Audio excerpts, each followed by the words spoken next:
What's going on guys? Welcome to M-Stream. Ating balikan ang isa sa mga susi upang mangyari ang pelikulang Jurassic World Dominion.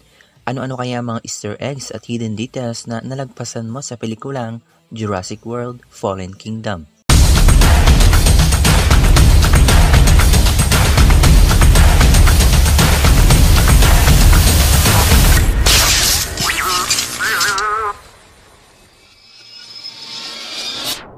Before we begin, you can comment down below to join in my custom shoutout.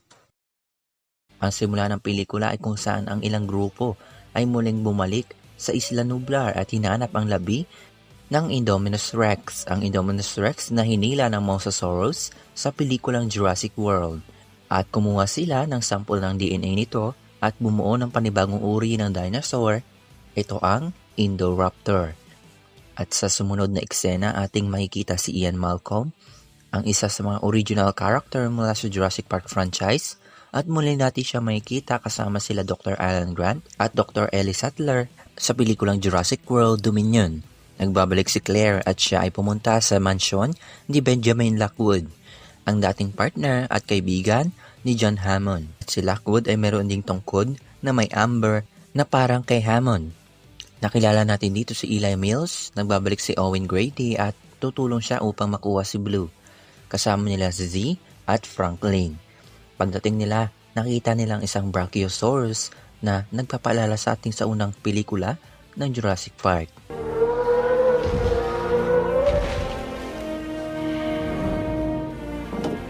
At muling nakita ni Owen si Blue at mapapansin natin ang isang sasakyan na nakataob. Maaaring ito ang sasakyan na mula sa Jurassic Park. Hinarap ni Claire at Franklin ang isang baryonyx at nangyari na ang pagsabog ng bulkan.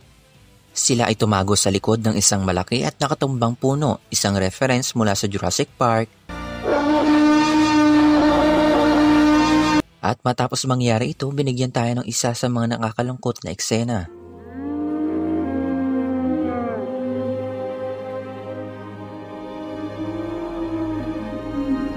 At dahil nauubusan na ng dugo si Blue, kailangan nito ng isang donor. At ang donor na yon ay walang iba kundi ang Tyrannosaurus Rex. May kilala natin si Macy. Siya ang unang nakakita sa Indoraptor. At matapos madala ang lahat ng nakuha nilang dinosaur, may kita nating pinakain nila ng kambing ang T-Rex tulad ng mga nakaraang pelikula. At matapos ang ilang habulan, sa tulong ni Blue, napatumba nila ang Indoraptor. At ang mga dinosaurs ay kanilang pinakawalan at tayo ay nagbalik kay Ian Malcolm at sinabing, "Welcome to Jurassic World." Ito ay nagpapaalala sa atin sa isa sa mga linya ni John Hammond. Welcome to Jurassic Park. Ang post-credit scene nito ay makikita natin ang ilang pterodactyls na nagpupugad sa tuktok ng Eiffel Tower na muli natin makikita sa Jurassic World Dominion. At isa na namang pelikula ang ating napag-usapan. Ano-ano kaya ang masasabi nyo sa pelikulang ito? Ano kaya ang susunod nating i-breakdown? Comment lang kayo sa baba, leave a like, hit that sub button, smash that bell. See you next time.